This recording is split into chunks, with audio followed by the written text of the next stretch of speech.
County, we're considering a number of individuals. The fortunate thing for me is that I spent so much time in 7 years getting to know many elected officials and community leaders personally at a friendly level.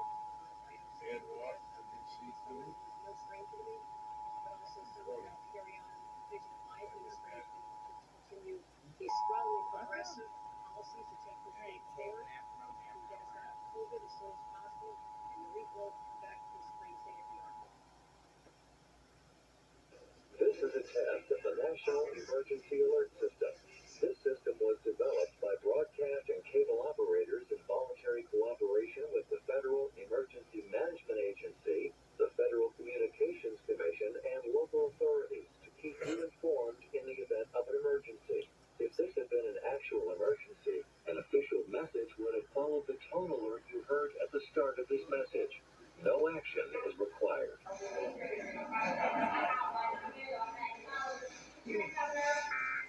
A lot of people look at you as a part of the Cuomo administration because you are a part of the Cuomo administration. How